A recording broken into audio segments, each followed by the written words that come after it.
Hey guys, Dolly here. Welcome back to Gypsy Rose Papery. Today, I'm hoping this will be the final episode in the hardcover series.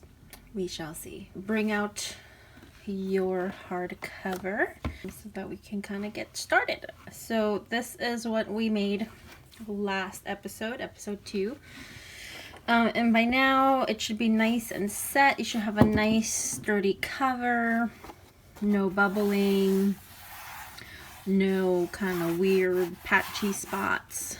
The ledges are coming through really nice on the cover, or on the spine rather, and that's our front. Okay, so going into the inside, so we're going to work on a hidden spine in this episode.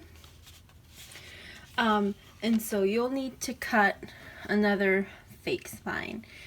Which won't be quite the exact size as this, but similar. So our current spine, if you're following along with me and kind of doing what I'm doing, is 9 inches by 2.5 inches. We kind of want the fake spine to snuggle inside of this spine. And on top of that, we're going to be cutting our covers, our inside covers, and the paper to cover the fake spine. So with that being said, you're not going to want it to be 9 inches tall because the paper will meet right at the edge of your cover and it's going to look weird. So you want it to be slightly shorter than your 9 inches. And I've already cut mine out. So if you put it in here, it snuggles in nice and comfortably in there. So it's about, I would say that's, where's my ruler? It's about 3/8 of an inch on top and the bottom. So basically, if you, instead of cutting it at 9, if you cut it at 8 3/4, you're fine. If your book is this tall, if it's taller than the 9, just calculate shaving off 1/4 of an inch from the height of the spine. And then on the width of the spine, you can make it 2.5. I try to make it a teensy bit smaller than 2.5, and so that would be kind of like 2 and, so let's look at the ruler here. So this is at 2.5. I shave off maybe another 1/4 of an inch, or maybe 3/8 of an inch. Can you see that? So this is in a half right here. So I do 1, 2, 3. I cut there for the width of the fake spine, or the real spine, depending on how you look at it. So you're gonna need two of these. Okay, and so if you need to pause here and go cut those and come back, go ahead and do that. But the reason you need 2 is because you're going to want to layer these, not to make it quite as thick as the one on the actual book or cover. It's just to add some rigidity and also just firmness. Okay, some support, I would say, is probably the better word. So when you put in your signatures, it's gonna be able to hold that weight without breaking, because we don't want that. So nothing really perfect, just kind of haphazardly put enough glue where you think it'll adhere well to your second layer, and then you kind of want to make sure that they are flush with each other. And again, they won't be exactly perfect, but as long as no side is sticking out more or too much, then you're good. Okay, so this looks like it's good. So we're gonna put it in here. Make sure it fits well. Okay, cool. So the next thing you are going to want to choose is your inside covers. There is no method to my madness, but I do sometimes try to kind of coordinate the inside cover with the outside cover. So kind of went through all my Christmas papers And I'm really into nature and all that, so I really like the holly. I love the birds, but I feel like the birds, they're running the show here. And I want the holly to kind of be played up as well. Obviously not on the cover, because the birds own that, but on the inside. So I found this really pretty neutral type paper with holly on it and the little red berries, and I really like the way that it looks with this fabric. So I kind of try to place it against the cover, and I get a good vibe. I don't know how to explain that, except I just can feel it, that it's gonna look well together. I don't really have a formula for that. I wish I did, but I'm not good at explaining rationale for creative stuff. So we are going to need 2. And if you're interested in this paper per se, I don't know if it's available this year, but it's a Recollections stack I got at Michael's, and it's called Pinecone Lodge, and it's my favorite Christmas paper. I've had it since last year, and it's just absolutely gorgeous. And I'm hoarding it. I'm being stingy. So yeah, that is a Christmas paper. So let's cut these out, shall we? And we'll do measurements for this because we don't want this to look lopsided. We want the entirety of the inside cover, meaning what's covering here, what's going to cover your spine, and what's going to cover here is nice and flush. So it looks like one nice piece. So the first thing we'll do is cut the spine out. And this will also act as support in the book. So I would not use paper. I have never used paper. If you're feeling brave, you can use paper. But I use card. Really nice quality card. And you're going to want to cut 3 of these, basically. So 1, 2, and then like 3. That's what you're going to want to cut, because you want there to be enough to cover the spine, and then you want a good nice sized flap on either side of the spine, because that's going to be your support.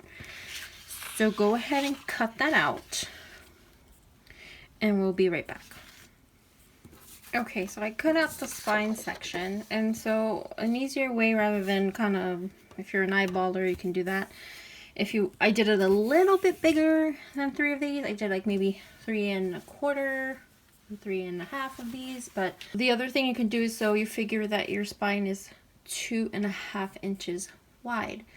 So 2 1/2 times 3 is 7 1/2. And then I added an extra 1/2 inch, so I cut it at 8 widthwise, just to give me a little extra support. And so the other part that you want to do after you do that is you want to make this kind of even on your cover, and you kind of want to make creases where this cover is. And I'm gonna try and explain this in a way that makes sense. So the reason you want to fold this, kind of hold this in the middle here and fold the cover and make the folds on this paper with the cover, is because there's a gap from the edge of the spine to the next piece of bookboard. So even though there's fabric here, it's still somewhat malleable, and so you want to be able for the paper to be nice and flush against that fabric and cover it. So when you're looking at it from above, you're not going to have a gap between this and the fabric, kind of like that. You want it to be nice and in there, molded to that fabric. So that's why you want to use the fabric to kind of fold it at first, and then we'll take it from there. So you just kind of want to eyeball, or if you're a measurer, Of course, if we were to measure, you kind of want to make sure it's even. Hold down the middle and then fold and kind of massage the paper into that fold, and then do your other side too. Okay, and so when you fold it over, you're really gonna see that, and then you're not gonna want to, what's the word I'm looking for? You're not gonna want to squeeze it and make it nice and crisp. You kind of just want to round it. Round the paper, that kind of guideline fold that you just made. So kind of like that, nice and rounded. Okay. And then you're gonna want to adhere the new spine to right in the middle of where you have space for the actual spine. But before you do that, you'll want to distress. Again, my personal preference, only because when you're gonna hold a book like this, you don't want to see cardboard and then white paper, or at least I don't. So I'm gonna use red just really quickly, because the red goes really well with this fabric. I'm gonna want to do the bottom and the top, and this is a really good red ink if you're interested. It's called Love Letter. And I got it at, where did I get this? I think Michael's. So you want to distress the tops of your papers and the bottom. And I think I got it. Oops. And so that way when we finally get the book together, it's going to be nice and red against the book, and it looks really pretty and finished. So okay, so now we're going to glue. Well, wait, before we do that, before we glue and glue, you want to kind of measure your covers to this so that you have flush covers. So basically, however you align this, you want this to be the same, kind of aligned with that, so it's nice and flush, as opposed to this being higher and this being down here, and then it doesn't look good. So we know that this is 8 3/4 long, so we're going to cut that way. And then here is where I kind of measure.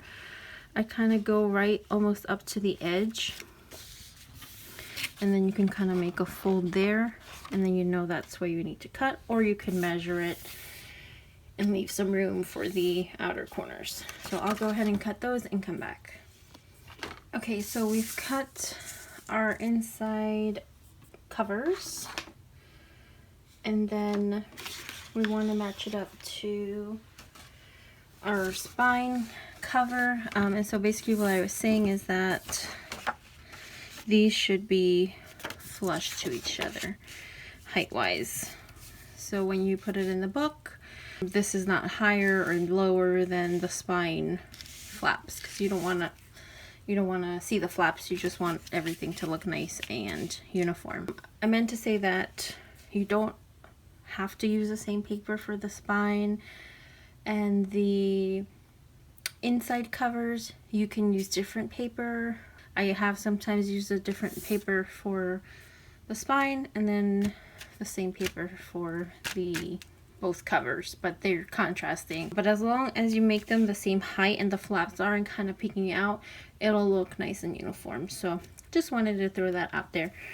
So now we're gonna distress our covers, inside covers, and we're gonna want to do the whole lot, so the whole 4 sides, because it just looks more finished. And again, if the white doesn't bother you, you can just leave it. I don't mind white, especially during Christmas. I feel like it adds a lot of vibrancy to the journal. It reminds me of snow. I leave a lot of white in my Christmas journals, unfinished,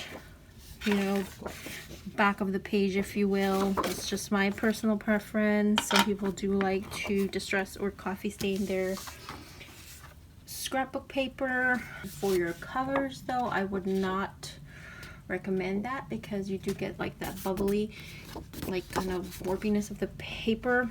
You want this paper to be as flat as possible because you're going to glue this to the inside of your covers and it's part of the presentation. You want a nice clean look, but again, this is just a guide and you guys do whatever feels right to you. So don't let me tell you what to do. Again, I'm just giving you a guide. So now we are going to glue this into our little space, somewhere between the little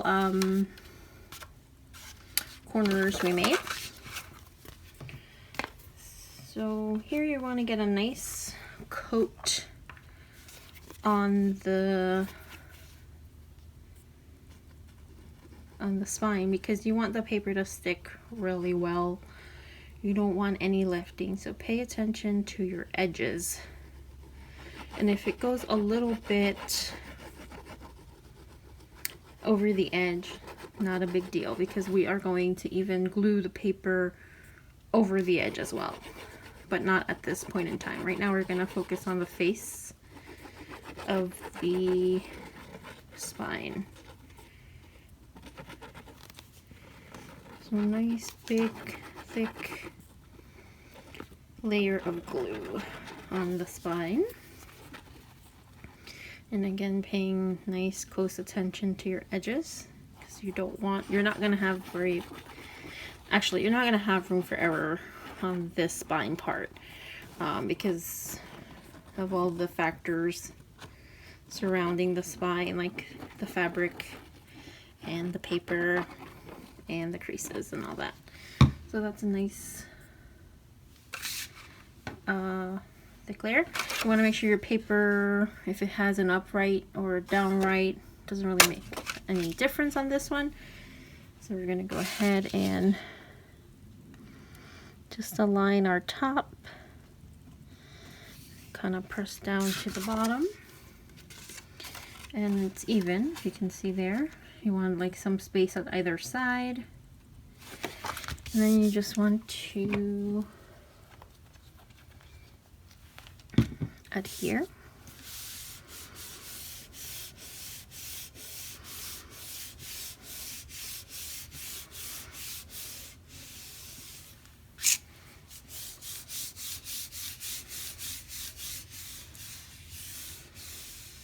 Okay.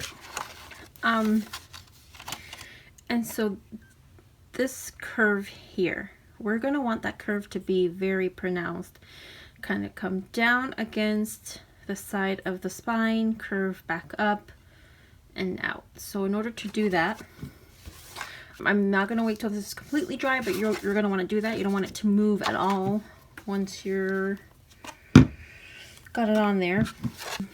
But I'm going to put some glue, very light layer over the edge, and just take your time with this. Do it one side at a time and make sure none of the glue gets on the actual face of the spine, that it's all on the edge. And then you're going to take it and bend it over that edge and kind of crease it with that edge. Okay.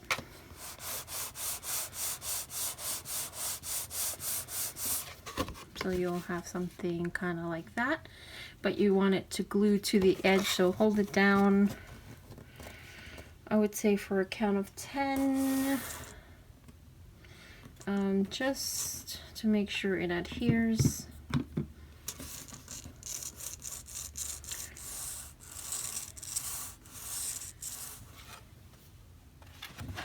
And it's giving me kind of a hard time because it's, like I said, cardstock. You can kind of bend it over. You just kind of want to be careful with breaking that paper. Don't crease so much where it'll start to tear, and it will because it has teared on me. But once you get a good adherence, kind of like that. Okay, you can keep moving it back and forth if you need to. And then I do the other side. So again, you're wanting to do a nice semi-thick layer, but not too thick where it's gonna be all globby and coming out. And then also you want to make sure that no glue is on the face of the back of the spine. And same thing, you're going to want to kind of bend it at the edge and crease it. And you could do the same thing back and forth, or you could go front and backwards.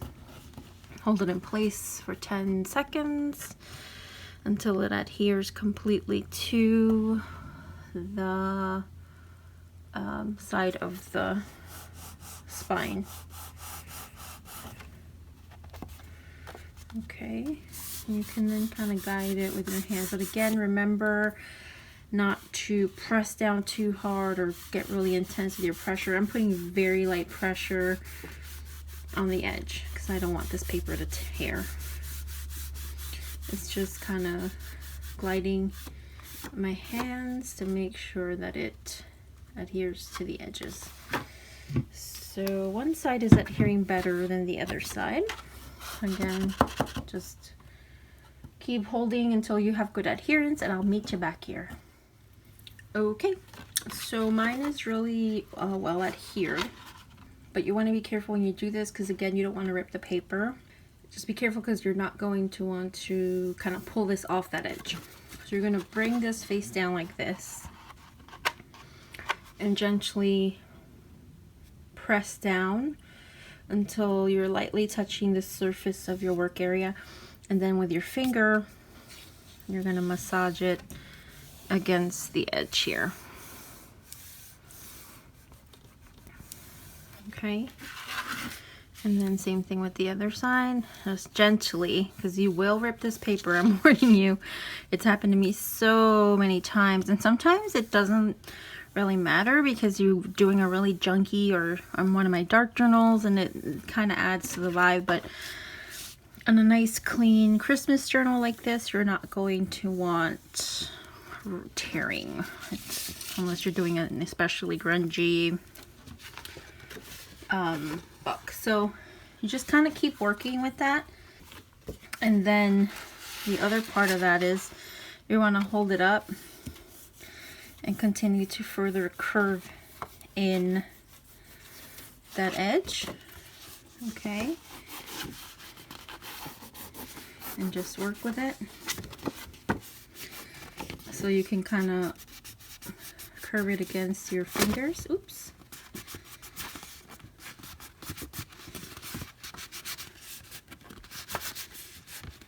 Okay, because you're going to want that.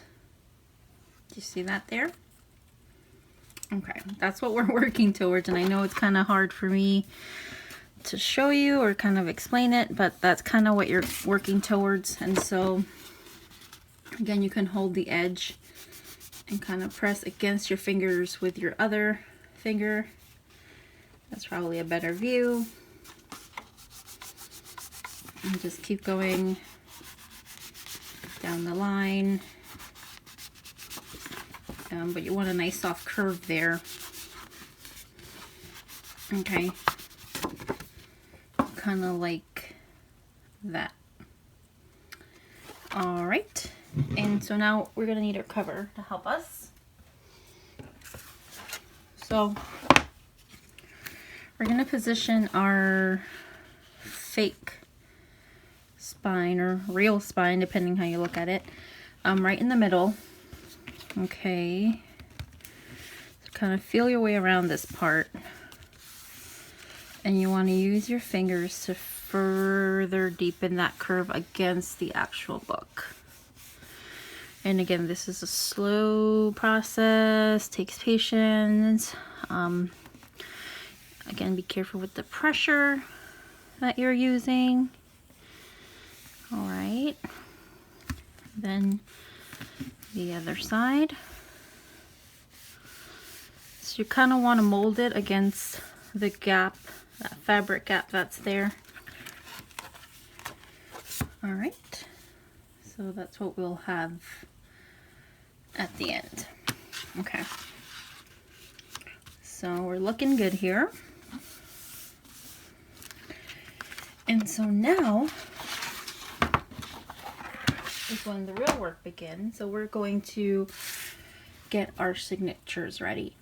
I was going to show the whole signature process, but because this is a hardcover tutorial, it doesn't really apply. And I feel like the majority of us have seen plenty of signature binding tutorials. And so I do plan to do a whole organized, like from beginning to end tutorial, kind of for beginners, junk journal for beginners. But on that one, it would be like a soft cover and not as complicated as a multi-signature junk journal type thing, because that would get kind of complicated. So the one thing I do want to tell you before you start binding into this is, before you do any of that, you want to get your cover out and you want to test and see if your signatures are too chunky. So basically, if you've got like a nice, I would say, if you press these down and you've got about half of your spine there open, you're good. Usually mine are very chunky. You're good there. You're going to want about half enough space to fill these up with all your ephemera. The other test would be to kind of hold this together, and they should be almost touching comfortably if you were to really squeeze on it. And that should show you that you have enough room for bulk, because bulk, your journal would probably be something like this. And so my advice, I guess, would be, if you're somebody who knows in advance that you're gonna fill this up way more than what this is gonna allow, you might want to reconsider your spine size, because even though this is bookboard and this is very sturdy, with enough pressure it will warp. So if you try to squeeze in a journal that's 3 times the size into this type of, or this size of spine, you're gonna get warping of this cover, and then you're gonna lose the look of the hardcover. It's just gonna look like a really thick soft cover. And if you've been doing this with me, you know the amount of work and time it takes to make this cover. So we want to keep it intact. We want it to look like a book, like a hardcover book. So I would say, if you already know you are someone who really likes to use a lot of textile or use a lot of bulky type embellishments, flowers, that kind of thing, then I would probably adjust your spine. But just know that if you've got half of spine left when you squeeze this down, you're on the right track there. So that's just a word of advice. So basically, I'm going to go ahead and sew my signatures,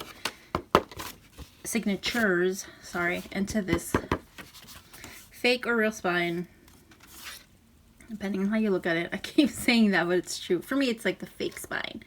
But then I could see how some would see it as the real spine. But I'm going to sew these into this, and I'll be right back.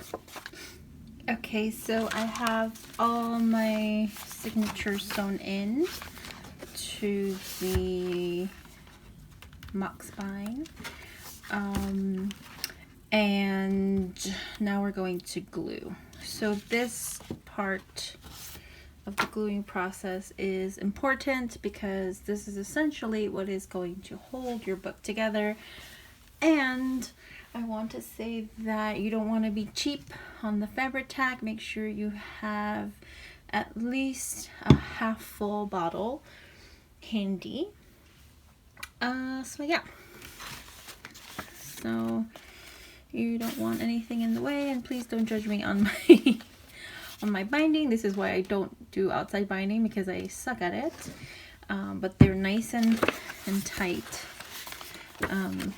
They don't wiggle at all. And these are very nice and tight as well. They don't move at all. So yeah. So first thing you're gonna want to do is focus on your stitches and your little holes. So with a heavy hand, you want to do a nice thick glob of glue at each hole, follow the stitch, stop at each hole, following the line of your stitch. Okay, and then move over to your next stitch, and at each hole you want to make sure you put a nice big fat glob of glue. That will help your signatures not wiggle as much if you have wiggly sewing or stitching, and it just adds as an adherent. Acts, not adds.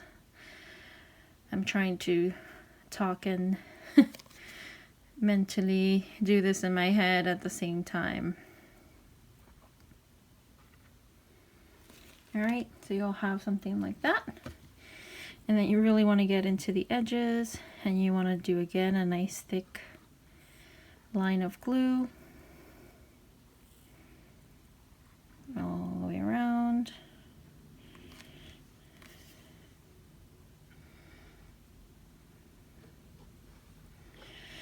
Just be careful on the tops and bottoms. You don't want it too close to the edge, because when you press down, it'll kind of seep through. But then you want to then continue to add more glue in between, and like kind of like the gaps, all the little gaps. Okay, and then on top of that you want to add glue to the side of the spine onto the paper. Nice fat line there, and a nice fat line on the inside of this side of the spine. And then you want to also put glue on the flaps. And just know that you need to be mentally prepared when you're going to put this bad boy down, because this glue again is not very forgiving as far as time goes. So you want to work fast.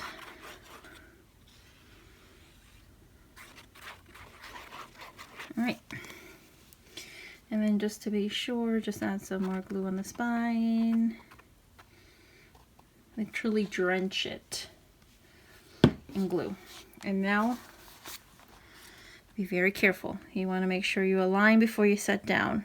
So align the bottom and align the top, and then kind of sit down. Okay.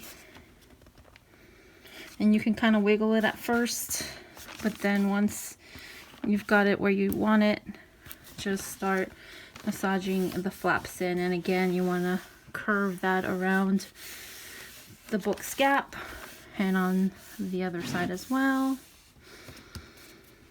Okay, you want to start massaging the flaps and the paper, again being very careful about creasing the paper because you don't want it to break. Sometimes like a scissor will help you kind of guide it a little bit tighter around that corner. Okay, you can use your scissor.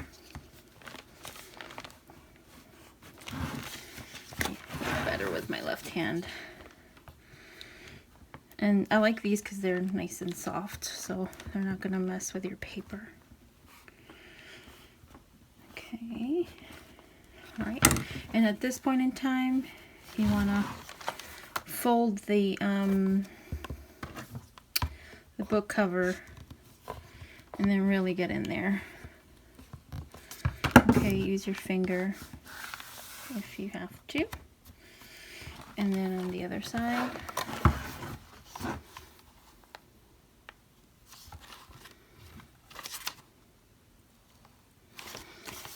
make sure you put the book the right way. I was just checking just there, like, uh-oh. All right. And so when you look at the profile, you see how the paper is inside, curved into your box spine, okay? It's kind of curved in there. So now, keep working with your spine. Go in between each signature, okay? And press down with your scissor or your hand if you need to. Okay. Let's say you did make a mistake and you put it in backwards. Quickly just tear it off. The glue, there's enough glue there where it'll stay wet for a little bit. And so then you want to start kind of dropping the book so that glue settles into any air pockets on the spine. Okay. You kind of take a look and see how I have glue seeping through there. I guess. You're just going to run your hand quickly through and remove it. Okay. Same thing, kind of rub back and forth and just try to get it off. Same thing if the bottom happened, do the same thing. This one is not as bad as the top, but just with the rubbing alone, oops, sorry, I'm able to clear it off. Okay, so there you go. And so some people might want to put a bookmark. Just know that you'll have to do that prior to gluing this down because you'll want to glue it in there. And then, so what I do is I just leave it like this overnight, and then the next day I continue to work on the book. So yes, that is the end of our tutorial. I'll quickly show you again. Okay, looking really cute. But the other step in this that's really important is once you've done this stuff, you're going to want to leave the book in this position. So go ahead and find something that's going to secure your book in this position. If you need to put two bookends and kind of hold the book like that, you're going to leave that book, I would say, 24 hours. So what I do is I just leave it like this overnight, and then the next day I continue to work on the book. One more thing before I go, and you have your book secured off to the side and where you're going to leave it overnight to cure. You want to put these in last. So after the 24-hour mark is when you are going to want to go get your book, take a look at it, and then adhere these onto the inside cover, which I don't really think you guys need to see me do. I'm pretty sure you're familiar with gluing down pieces of paper, but you just want to wait till that spine is super secured and dry, and there was a lot of glue on that spine, so you want to make sure that that is completely crystallized and set before you start kind of opening and closing and messing around with the book. So just wanted to add that in there. The next time you see this book, it'll be finished and probably up for sale at my Etsy shop. I have not decided yet.